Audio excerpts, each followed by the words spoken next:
Good afternoon, my name is Niko House, host of the political radio show Mikasa et Sukasa, and I urge you all to join our One Follow, $1 campaign because the mainstream media is showing us every single day that they are not here to work for you. They're collaborating with the establishment every day. I mean, I know you all have seen the meme going around, but it's not actually a meme, this is verifiable. They show constant links with ABC, NBC, CNN, people who work at the highest levels of those media establishment companies and how they were connected to the Obama campaign. If I can find a link, I'll post it below. But it's just insane. We're being challenged every single day with propaganda. And to be honest, we're the reason that they're able to do it. Because one, we buy our cable news, we pay for it every month. We give them their views on on television, on cable, on YouTube, whatever, and then we don't support the people who essentially are bringing us the truth, who are analyzing the lies, who are keeping files on files and files of their contradictions. They're pretty much all the levels of propaganda, and in every way they've tried it.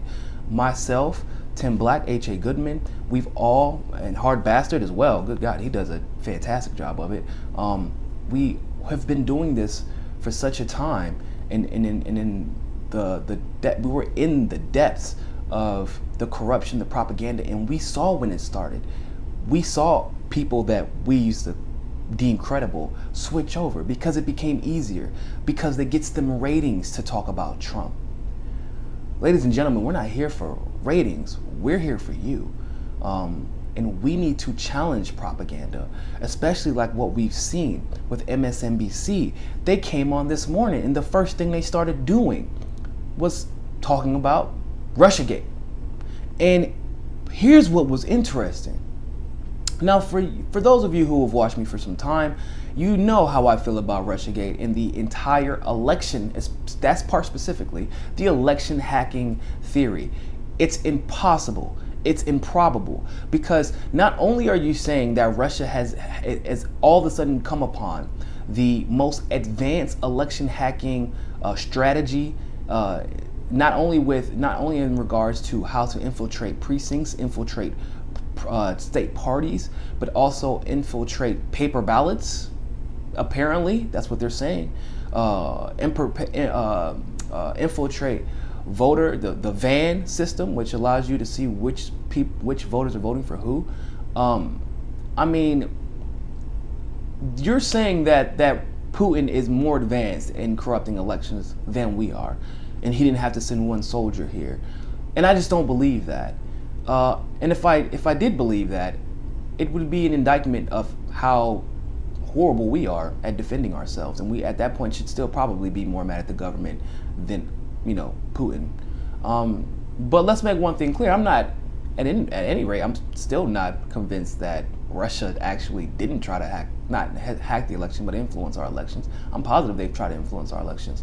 I'm also positive that Saudi Arabia tried to influence our elections. I'm also positive that Israel tried to influence our elections. I'm also positive that Qatar tried to influence our election. I mean, the list goes on, if you catch my drift. Every superpower has tried to influence every superpowered election, every election that has financial interests to the rest of the country, the international community, or the deep state. This is a fact. We're not excluded from that, ladies and gentlemen. So MSNBC decided to say that Russia targeted specific swing states with fake news. But it gets better. It gets better because I don't think that they understand how social media works. It's pretty much where I'm getting at, and this is why. So they said that that what happened was that Russia got bots on Twitter and Facebook, and what they would do is they would specifically go after people in particular precincts and give them fake news and convince them of what they already know about Hillary Clinton. Now, I would call myself something of a social media aficionado.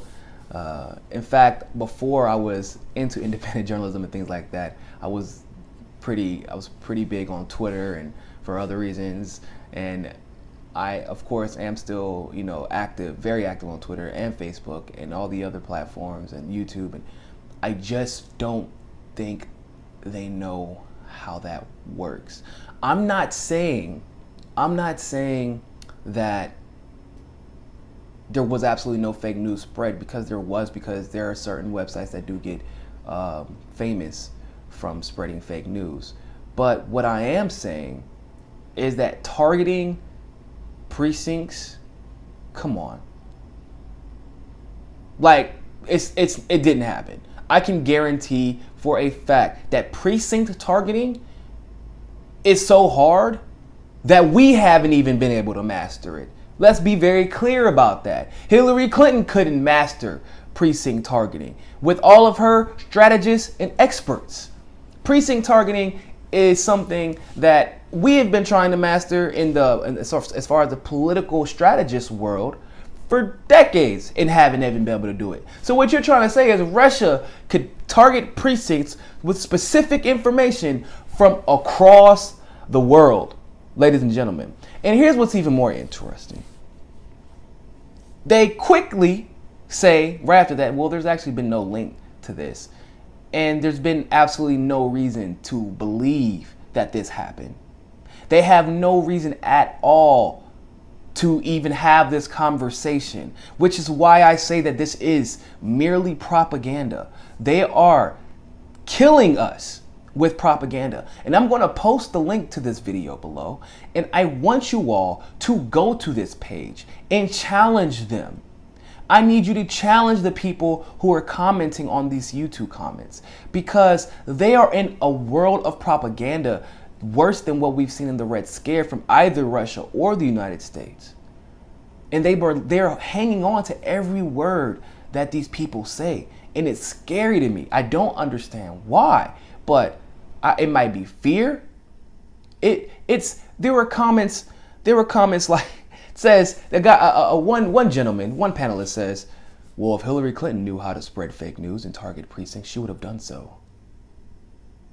Ladies and gentlemen, now I will say that although Hillary obviously was not targeting precincts in swing states, considering she stayed all of the way out of Ohio, Hillary Clinton hired Google to influence the election.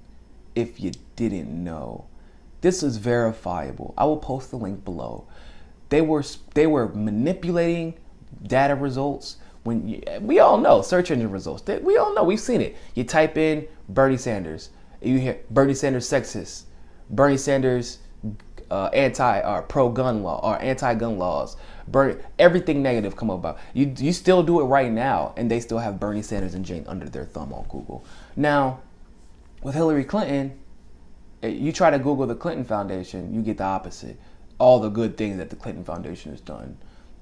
You know, the bots situation, that's a thing. Yes, Hillary Clinton actually did hire bots. This is verifiable as well, and I'll post a link below. They're trying to convince, if you think about it, if you're only watching MSNBC, you're only watching CNN because you legitimately, and there are people who are like that, who legitimately don't know where else to go to get their news. We've reached new people every day who are like, wow, I didn't think of that. And so we know it's possible to sway the people, but we need your help. But if you're going to them every day and all you're hearing is that Trump is doing this, that's what we call gaslighting. They're prepping you. They're prompting you. They're saying, okay, we know that we did this and we're guilty of this. Mind you, like I've told you all time and time again, and it's come out time and time again, Hillary is colluded with Trump long before Trump was ever accused of colluding with Hillary. We know that Podesta had 45,000 hidden shares in Juul, a Kremlin-backed energy company that was not it was not doing that well. It was relatively small until the Kremlin pumped $35 million into it. And then it took off. And Podesta profited off of that, obviously. And he hid the fact that he profited off of this. And that the success of the Kremlin in that scenario was hinged on Podesta's 45,000 shares. Understand this. There've already been a link several links to Hillary Clinton's campaign. And now even Forbes is coming out and talking about it.